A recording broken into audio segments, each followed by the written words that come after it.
My husband poured our daughter's ashes into the toilet and threw her urn at me. I'm posting this on a throwaway as my main account is very identifying and I just need to vent. I'm feeling sad, alone and terrified. My head hurts. My heart hurts. I feel so alone and I don't know where to turn to. I had to spend the night in my car last night. I couldn't sleep through crying, trying to stay warm enough and thinking that somebody was going to suddenly appear at the windows. I've been trying to find a place to park up so I can try to sleep today and I found a place but I can't rest. I feel so empty and scared. I don't want to go into much detail here but our daughter passed away very suddenly last year. My husband and I both got help and have tried to work through it together, but his drinking has been getting more and more out of control. It got to a point where he started to try to hide it but it was making his behavior worse. I had a breakdown 2 months after our daughter passed and I hadn't been work since. I had quite a bit put away in savings and some money I inherited, so I was using that to contribute at home while I have tried to get myself back in better health. In January my husband started on his sobriety journey but his business started to suffer. There were some difficulties through the lockdowns and we both worked hard to make sure the business made it through. He took out a loan earlier this year and I gave him the rest of my savings and started back at work. Things were going well with the business and as well as they could have been for us, until he relapsed last month and was hiding it from me. I lost my job 2 weeks ago and have been looking for work since. It's been stressful but nothing we couldn't have managed. Yesterday I got home and my husband was already home and was very drunk. It was a very loud and out of control kind of state he was in and he was slamming around the house, saying he was looking for something.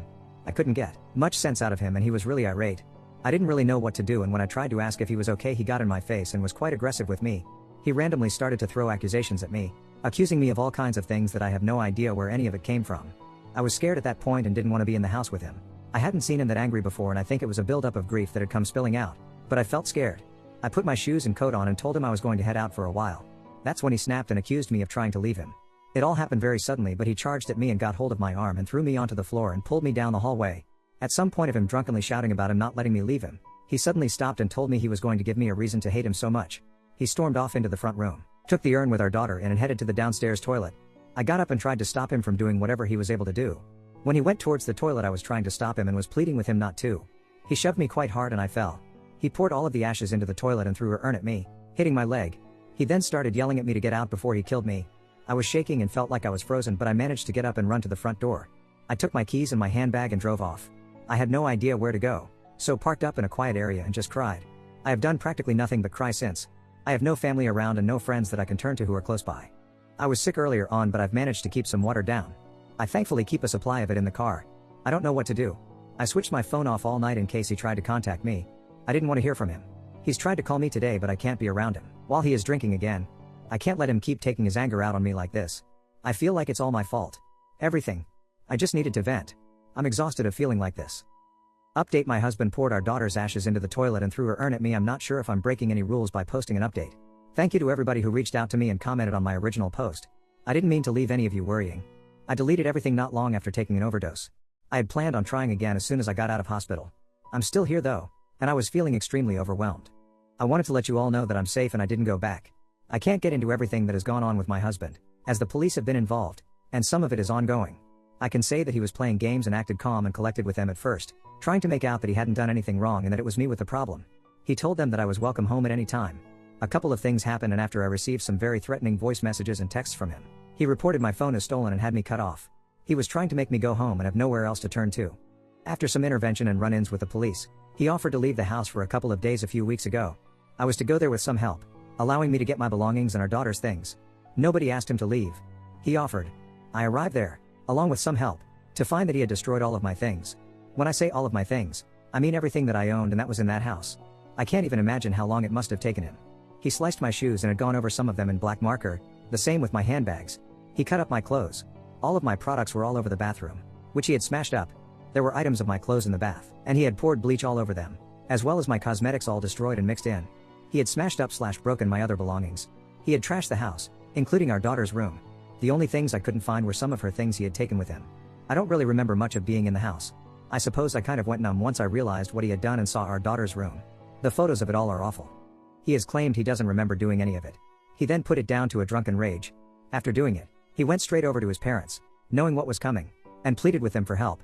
They arranged for him to get some private help. I mentioned in my post about his issues with alcohol. After our daughter passed away we both got help, together and separately. His drinking got out of control and to a point where he was trying to hide it, which made him even worse. I know he has been hurting, but it got to a point where it was almost impossible to have a reasonable conversation with him. After talking through things with various professionals, I realize now too that there was a lot of control going on, financial and emotional, and no matter how much he was hurting, I know it doesn't excuse his behavior. However much I have felt for him and wanted him to get all of the help he needs, I can't see past what he did with our daughter's ashes. I felt like I lost her all over again. And I felt like I had somehow failed her again. His parents did reach out and promise they would get back the things of our daughters that he took. I haven't heard from them since. I'm sure it isn't easy for them. I've been getting some help and I'm on a waiting list for some more therapy. I also start a new job on Tuesday. I am currently sitting here on the floor of my new place, typing this out. I picked up the keys yesterday. My tenancy officially begins on Monday. It isn't much to look at and I'm starting all over again. But for the first time in weeks I feel like I can finally breathe a little. It's a bit overwhelming to have some space of my own again. But for the first time in what feels like a long time, I feel like I can almost relax. I have had a new bed donated to me and it will arrive on Monday. And my key worker has applied for a cooker for me via a white goods scheme with one of my utility providers.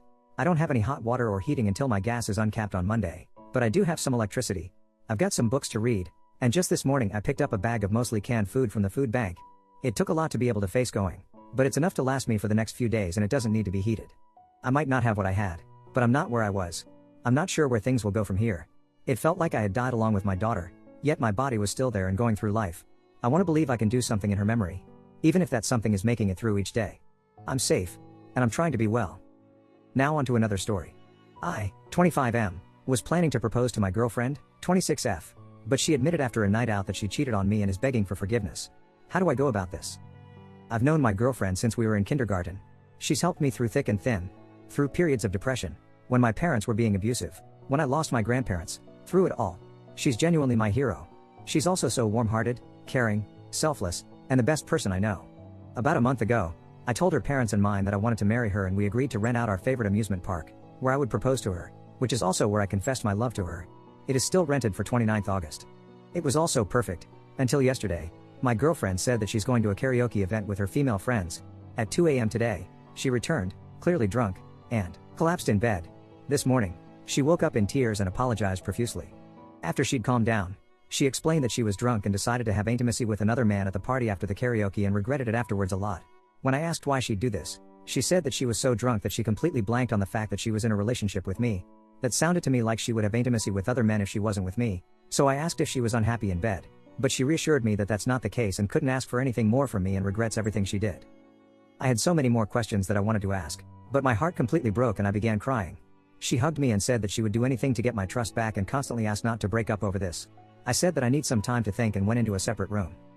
I have now been sitting in this room heartbroken for many hours now and don't know what to do. She said that she'd do anything to get my trust back, so I have hope that there's something I can change to ensure that she never cheats on me again, like always going with her when she goes outside. But that feels really controlling and disgusting to me. Is there any way to not break up and still have trust again that she will never cheat on me again?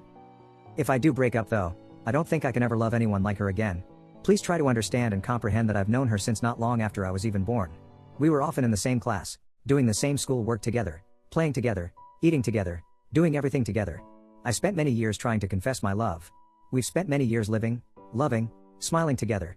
She feels like a part of me by now. How can I just throw that part away and pretend I'll be fine? I'm saying this because I know it's common on this subreddit to basically just say move on, but I really don't think that's possible for me. So I'm really looking for responses that suggest how we can stay together with rules to ensure that this never happens again. I would also like to hear suggestions about whether I tell mine and or her parents of the incident. I'll have to tell them to cancel the amusement park event, so I probably will have to tell them what happened, but I could excuse the cancellation as me not feeling quite ready yet or something. I'm mainly considering this because I don't want her parents to be mad/yell at her or be cold towards her, because, as I explained before, she's always been my hero, and I don't want someone who's helped me so much get hurt, especially because I've experienced how much that hurts. Update Sep 28, 2023. The title is probably a good enough summary to let you read this post without lacking much information anyway, so here's the update. A day after the post, I decided to ask for clarification as to what exactly happened. I was mentally prepared for every possible response, except the one she gave me. From all of the information she gave me, I have tried organizing the most important information below. Before the karaoke, the boyfriend of one of her friends, whom I'm acquainted with but not particularly close with, decided to join last minute. Let's call him Richard. During the karaoke, her female friends kept daring her to chug beers. She told them to stop daring her after 3 drinks, but they kept insisting, and making her feel bad by saying stuff like you never drink much anyway. So just for today, try to have some fun and stop ruining the moment, and other stuff. So she continued, can confirm that my girlfriend normally drinks far less, 2 beers max normally. She says that she remembers drinking 10 beers in about an hour. She says it's likely she drank more after that but doesn't remember anything after the 10 drinks, except waking up back home. She says that the drinks very likely made her blackout drunk. In my original post, I didn't provide much detail about when she returned from karaoke due to the word limit on posts, and me not thinking that the information would matter much. Regardless, the day she returned, her female friends were carrying her by her shoulders and I had to also carry her to her bed. Her legs were barely moving, her body was not holding upright, and she wasn't able to form coherent sentences. Although, until then, I did not have any experience with a person who blacked out. I can only imagine that her situation was a blackout. So, I do also believe that she got blackout drunk. When she woke up, she had 10 missed calls from her friends. When she called back, her friends explained what happened while she was blackout drunk. During the karaoke, Richard said that he needed to talk to her, my GF, for a moment to strategize on how they'd sing as partners. The friends decided to continue the karaoke while Richard and my GF strategized. After half an hour, neither Richard or my GF were back, so they started checking for where they were. Richard wasn't picking any calls. After an unknown amount of time, Richard's GF saw Richard having intimacy with my GF. Of course, Richard and his GF broke up, and then all of the females brought my GF home. After finding out about this, my GF was mad and shouted, "How dare he rape me?" I was in the basement before I saw my GF cry, which is why I didn't hear this, but her friend said he's saying she consented. My GF says that she was speechless and hung up, because she couldn't believe she consented to that and started crying because she believed that she cheated on me by consenting and thought our relationship was over. She didn't know that legally, if a person is drunk, consent or not, you cannot have intimacy with them. I was surprised she thought this, because, even if you don't know the laws on this, how could it possibly be morally, or even solely logically speaking fine to ask for someone's consent when they're barely able to communicate or think? I was really shocked by this story and started feeling really bad for my GF. I explained to her that this is rape, not consensual sex. I hugged her and tried to comfort her and asked if she needed anything and how she was feeling. She said that because she doesn't even remember anything after the drinks, she doesn't feel any of the responses normally felt after rape, like trauma. She said that she's mainly disgusted by Richard but also mad at herself for losing control so easily because of a dare and hurting me like this. We went to the police station to report this. The investigation is still ongoing. Also, to be honest, I was still a little suspicious that the story could have been made up or misconstrued. So I went to the karaoke place that they went to and explained the situation and asked if I could see the camera's footage. They agreed, and there was footage of the exact situation that I was told playing out. There was also footage of Richard asking my GF sex, and my GF responding in a very drunk and barely audible voice, "I like." That bastard really thought that was consent. I have of course also provided this footage to the police. Although the police's investigation has not concluded, the evidence I saw is in my opinion enough for me to believe her. My girlfriend volunteered to explain the situation to both of our parents because she wants to take accountability for her actions. Her parents were very apologetic and sweet about the situation, which I appreciated a lot. My parents brought us both together to make sure that all of us were on the same page, and we had a big group hug, and my dad said something that really resonated with me. This situation is really shitty for everyone, but I know that love will prevail in the end. Unfortunately, it was too late to go back on the theme park that we rented that day, so me, my parents, her parents, agreed to proceed with it but without the proposal and invited a bunch more people. I told both mine and her parents that I would decide when the time is right to tell her that we initially rented that amusement park to propose. I told her about a week ago when things were more back to normal and her feelings seemed very complicated as one would expect, but I think her summary of her emotions being devastated but understanding is pretty good. Thanks to the advice of many Redditors, we have decided to take couples therapy, which has been really helpful in helping us understand each other and get even closer. She proposed herself that she never wanted to drink alcohol again.